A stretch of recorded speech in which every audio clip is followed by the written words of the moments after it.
Welcome to another edition of the. What is this? The The manual. manual. I forgot what it is. That's terrible. He's a Professor Alton Woods. I am Chip Rice, and man, did you see? All of it. I saw it all. We all saw it all. So the internet is all abuzz about the outfit that Sierra wore to. Was it the Academy Awards? I think it was an Oscars party or something like that. Yeah, Whatever the award show some is. kind of Yeah, something. yeah. And I think it was the one that didn't give Angela Bassett the award. It gave it to right, Jamie Lee right, Curtis. right. Side Yeah, note. Jamie Lee, yeah, like, and I had to think about that. I was like, okay, is that my perspective because she's black, Right. or is it just that she was better at what she did than? Yeah, I don't know. And they Because felt Jamie like- Lee Curtis is a great actress. She is. Let's She just be is. Can't honest, take right? nothing away from her. But a lot of people felt like it was more of a sympathy award for her because she hadn't had one yet. Yeah. I believe that if you can be, how old is Angela Bassett? She's 60. 60? Yeah, Yeah. something like that. If you can look like that and be 60, that's worthy of an Yeah, award. that's by some itself. kind of award. Yeah, we would like to present to Angela Bassett the baddest OG award or something. I don't know. But anyway, yes, indeed. So you get an award from the manual. So That's we right. got you, Auntie. But so Russell Wilson and Sierra Yeah. were there, and so I didn't see it initially until I saw somebody else say something about it in social media, and so I went to it. I was like, what? Yeah. What do you have on? Not just what? Why? So first thing is she didn't have anything on. So just to properly separate. Right. Yeah. Um, yeah. Kind of back up on that. Yeah, there's so many levels to this to me, and I think the challenge, if I can just deal with the believers for a second, Mhm. because again, if you're an unbeliever, I can't hold you to expectations, right? Absolutely. That we'd hold a believer to. So the point is, and I know Sierra and Russell Wilson confess Jesus Christ, and I get all of that. So when I say believer, I'm not even talking about them. I'm just talking about the other folks looking at it, Yes. making generally sweeping statements to make it okay. Right. So I have a believer piece, but even before that, let me just talk as a husband. That's what I told my wife. She said, what if I came up with that on? I'd be like, I'll tell you, you need to go back in the You need to go room. back and put some clothes on. She said, So what if I'm putting the clothes on? I said, like, well, I'm not going. correct. So here's the thing. Sierra's beautiful, She is. undeniable, She is. tons of sex appeal. Mhm. And frankly, doesn't matter what she has on, she's going to be beautiful and have sex appeal. I've seen her in baggy sweatpants and Timbs and been like, still she fine. bad. She bad. So, I don't know that as a husband that I would want my wife naked all the time. And I say all the time because if you pay attention just on social media, this is not an abnormal thing for her. Right. This right. might be a little bit more over the top than it is on other occasions, but the snow falls, and so let's put on a bathing suit and a fuzzy hat and some snow boots and dance around in the snow. But there's a very consistent theme of look at me, show my body, Right. kind of thing. Right. And so so I got to deal with the ladies. Well, I mean, it's her body, and if I had a body like that, I'd show it too. Okay, but the why? The why. Let's is get to the important. why now. The why is Right. important. Right, because as believers, we shouldn't be stumbling blocks for other people. Right. Mhm. So here's the issue. So what if she has that on at the beach? Mm-hmm. Because it's like people at the beach that have Sure. the one piece, the Fair. two piece Yep. on, whatever Mhm. it is. So is it acceptable there, but not acceptable in this particular venue? Mm-hmm. That for me was different. It is for me It, too. it felt very different because it was like, oh, everybody, let me just be the most outlandish. Everybody check me out Yep. in this particular Absolutely. circumstance. Absolutely. And we got to be careful because just because we do it doesn't make it right. Absolutely. So that was something else. Yeah. We could do 3 shows on this, but Oh my this goodness. is just the intro, so maybe we should just leave it alone from here. It is. It's another edition of the manual.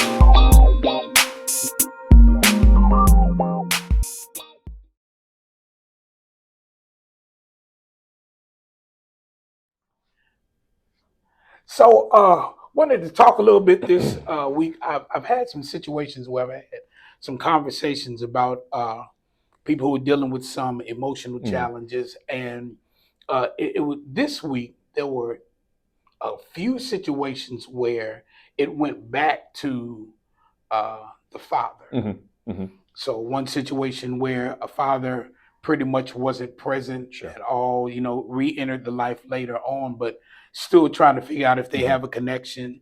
One situation where the father wasn't present at all, and when the person tried to reach out to the dad, he told them to get in contact in one kind of way, and the person did, never heard from him. Right. Then you have a situation where the father was present, but wasn't present. Right. He was there, but Present but not involved. yeah, not engaged, Mhm. and whatever was engaged was almost from a negative Sure. standpoint. Sure. And so I was just thinking about, man, the impact that a parent makes on a child, and even further than that, the impact that a father makes on a child. And so I just wonder if we even understand how important we are. Yeah. Yeah. And how our roles affect both daughters and sons differently, but yet important. Okay. Because I think that often what the father gets reduced to, even when he is present and engaged, is this concept of teaching his son how to be a man. It's Okay. important, It is. right? But it daughters are equally damaged in a different way because we're not teaching our daughters how to be a man, but we are teaching them how to be loved by a man, Right. right? And how to love a man, Right. and what a man should be and should be like, and what he should do, and what is his role. And so with our sons, we have to teach them how to be a man, and with our daughters, we have to teach her how to be with a man. Right. Right. And so, but we sometimes just simplify it and say, and almost act like if the family unit doesn't include sons, then the father's role is less Right, valuable. diminished to something Yeah, where yeah, it's yeah. like, girl dads understand. I need to show you what you should expect Absolutely. as a girl, as And a young accept. woman. Yeah, yeah, and accept, right. Hmm. And so the role of the father is just is a critical thing, and because our society has gone the route of fathers Hmm. not necessarily being connected with their families, Hmm. and now it's becoming more and more accepted. Right. The situation now where it's like, it used to be okay, well, I'm going to take care of these kids. Then it's like, no, I'm not going to take care of these kids. I'll pay child support. Correct. Now it's I'm not going to do anything. Anything. Right. I'm just going to have some more. That's right. That's And right. as a man, we miss the importance of what we say and what we do Right. to our kids, and the trauma lasts for Years. Years. It is the deconstruction of the family, my opinion, can be all of our societal ills can be traced back to the deconstruction of the family. Yep. Right. In particular, the marginalization and or elimination of the Black father. Let's make this even more pointed. Right. There was a time, and I know this is not a fashionable thing to do, but there was a time in our history where even unhappy marriages stayed together at bare minimum until the kids were old enough to be adults. Yep. Like so both mother and father, either or both, could have been unhappy, but they made the decision to keep the family structure together at least until the kids the kids are now adults, right, and can mentally navigate some of the things that come when a family breaks. And in most cases, the kids weren't fully aware of the two parents being unhappy. Absolutely. They held that in the road. Yeah. They had arguments outside of what was going on. Absolutely. But there was more of a determination to figure it out. I would even say that it was more of a somewhat of pressure from a societal standpoint to say, okay, hey, it's such and such together. These are such and such parents. Sure. These such and such kids. And now it's just like everybody do whatever. We have become so selfish Yeah. that we don't even consider the impact that we're making on the children because the grown folk want to be happy. Absolutely. Well, we say it. You should never stay together for the children. Yes, you should. You Yes, you absolutely should. should. And let me double down on it. Not only should you stay together, but you should fake it well enough. Right. Right? I mean, like you made them. Right. You made them. Right? But you're right. This is, I know we live at a time where we see the Me Too movement. But and you know that specifically speaks to the rights and maybe even travesties and injustices that have happened to females, right? But what's even more dangerous is we really live in a me movement, Yeah. right? Yes. Whatever makes me happy, whatever's good for me, and by definition, when you create a child, it's not about you anymore. It cannot be about you. It can't. It just can't, because the child has no way of surviving without you. Until they are on their own and doing and providing for themselves. It can't be about you. Right. So to make a baby and be focused on me is the biggest disconnect that I can see in society. It is horrible. And I think that we have to stop coming with this argument of, well, you don't understand my circumstances. Well, all of us got a bunch of different circumstances. We all do. You know, you and I personally am in a situation having had a child out of wedlock. Absolutely. Yep. Understand and coming to the understanding that, okay, it don't matter who you had this child with, you got to take care of this child. Yep, absolutely. And so we started talking, and you referenced, there were two different things: presence and engagement, right? And I think for our audience, it's important that we talk about both, because I think sometimes as fathers we pat ourselves on the back because we're present, right? But presence is not the only thing that needs to be done, right? Engagement also has to happen, right? And so what happens is people have to get to the point, or fathers have to understand that you don't just check the box because you're here, right? You have to do more than just be here, right? You have to truly engage, right? I had situation, this actually happened today, where we were talking about a young man and who is all of a sudden starting to have some struggles, right? And one of the other adults that's involved, young man plays sports, several different sports and all that kind of stuff. And one of the other adults that's trying to help figure out the issue, the first thing that person asked was, does his father come to any of his games or anything of that nature, right? Because I noticed with my son, good or bad, sports right now, good or bad, doesn't matter. But when something happens, when he does something great or he makes a mistake, he looks immediately at me first to see my reaction, right? On the court, football field, doesn't matter. He will turn and look for me, right? He'll look at his coach second, but me first, right? Because he's looking for my validation, my encouragement, my whatever, right? And so what do you do when you look back and daddy's not there? He's not there. So now there's the void. And so now I start looking to whoever. Yes. Anybody that I can get that validation from. Right. I'm willing to be verbally abused by a coach who I know is at least engaged. Right.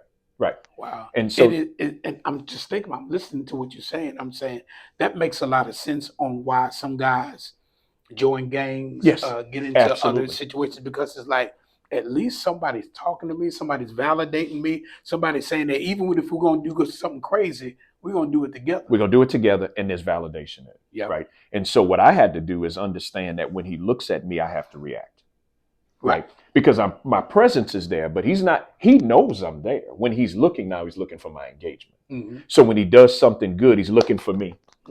When he does something not so good, he's looking for me to say, hey, relax, something to redirect him, but he's looking for me to interject. Right. And so many young men did not have that engagement. Right. And so now we end up looking for it in other spaces. Absolutely. And it affects us from a trauma standpoint, because we know there's somebody that's supposed to give it to us, but that somebody who's supposed to give it to us is absent is absent or not, disengaged. or disengaged. And, yes. and now then you have to deal with, because since we know the accuser of the brethren loves a little space to play. Okay. All right? right. Now. So now when you're not there, what the enemy will say to us spiritually is that you are not worthy to have, or you did something to make them not be there. And now you start to carry guilt or frustration around over something that you had no real part in. But now it all of a sudden becomes your issue. So now not only do I have to deal with the absence or disengagement of a father, I have to work through the thought pattern that says maybe it's my fault. Yeah. Which also brings about the thought process of anger. Yes. Where you try to make you think, okay, they don't like you. You ought to hate them because they weren't here for you. And so Absolutely. now I become angry about what I didn't receive. Right. And start to blame others and start to act on my anger in ways, which is why, and let me say something if any of you are educators, school systems, working with young kids, all of their reactions are not based on them being bad. Correct. A lot of times they got some stuff going on at home that is causing it's being manifest in your setting. And if we don't start to try to figure out the why behind the what, then we just throw kids away. Absolutely. And you referenced the anger. The other piece that we shouldn't miss, and I think we see it a ton in our school system, is the rebellion. Okay. Right. Okay. So to now, leadership, yes. to leadership, okay. To authority. Wow. Right. It's wow. Absolutely to leadership and authority. And so what you do now, and then of course what you see is then dad, mom, whomever wants to show up at the school and try to figure out why the school can't be effective at reaching your kid. Right. But the reality is sometimes you're not effective at reaching your kid. You've laid a thorny road now for others who are trying to help your kid to navigate. Right. I can't be a better father to somebody else's child than their own father. Right. Especially when if the father's available. Absolutely. Right. And it is unbelievable the impact of a father on both males and females as it relates to the father-child relationship. Unbelievable. We both had the privilege, or have the privilege of having fathers in our lives. Absolutely. And now we can look back and see how impactful it was. Absolutely. To have a father in your life. Absolutely. There's so much stuff that I've learned about faith and truth that I'm now able to not only help myself, but to help other people. Absolutely. Because I had a father that was imparting this in my life. I laugh sometimes because there's some things that I do, and I'm just like, this is what my father is. This is what I pick up on some of his habits, some of his idiosyncrasies about different things, but having a father who was present in your life, it's amazing. It not only is it amazing, but when it's done well and done right, when the impact is everlasting. And so here's what I mean by that. You referenced so my father passed away in 2016, right? So 7 years, man, that's crazy. Wow. That's how long ago it's been. But nonetheless, so when that building was named after me, now my wife is celebrating me, my closest friends are celebrating, and that's all cool. And I enjoyed it. But I remember my very first thought was, I wish my dad was here to see this. Wow. Right. So my mom is alive. The sun rises and sets on me for Janice Woods. Right. And all of that. And all of that is great. And I appreciate all of that. Corey, we know when you do it, her sun rises and sets on you too. No, it actually doesn't. I'm the favorite, but that's another story for another day. But what happened? But like I said, the first thought, because of the way my father raised me and the level of engagement he had with me, pleasing him also was pleasing to me. Right. And so making him proud made me feel good. Right. Right. So in that moment, I was like, wow, I wish he could see this. And then my second thought was, as I looked at it, I was like, boy, I'm so glad they left my suffix off because I'm junior. Wow. Now, they didn't know when they put my name on the building. They weren't thinking about that, I'm sure. But when they left junior off, that made me feel great, because now with the absence of the suffix, For the people who did it, it's a thank you to me. Mm-hmm. But for me, it's a thank you to him. Right. And Wow. it can serve both purposes in the absence of the suffix. Wow. Right. Wow. But that's the kind of impact that a great father has. Yes. Right. Yes. And so fathers, I don't care. I know your baby mama is crazy and tripping and all the stuff that come along with that. I get it. I get it. But I promise you, if you do this well, it will be it'll be worth the hassle. Yep. Worth the hassle. Right. And listen, if you haven't done it, it's not too late. Right. Right. Get in. You got to get in and start engaging with your child. Talk to them. It may even feel awkward at the beginning. It will. It absolutely will. But you have to overcome the other outside noises to understand that this child, a part of their life is going to be based on what I impart to them. Absolutely. You know, how I help them, how I engage with them, the conversations that we have. And the other thing that I've learned is that you parent pretty much for life. For life. You know, you can prepare them and they can go out on their own, but you parent for life. Absolutely. Because there'll be times that they're going to need your wisdom, they're going to need your input, they're going to need your honesty and your openness about certain situations. Let's stop being so selfish and so self-centered that we forget that there's a daughter or a son that needs us to be in their life. Absolutely. Absolutely. Fathers matter. They do. They absolutely matter. And I know this is Women's Month. And that is ironic that we're doing this at that time. So what we really need to do is take some of this pressure off of some of these women and be the men we're supposed to be, you know, so they can continue to thrive. Yes, absolutely. Wow. It's been another edition of the manual that we really, really want men to be the best that they can be. And so we try to provide information concerning that. And we look for your input for us. That's right. You can get us on Facebook, Twitter, YouTube, seems like Instagram. I always think it's something. But it is the manual for you, the letter U. And we love to hear from you. For the Professor Alton Woods, I'm Chip Rice. This has been another edition of The Manual.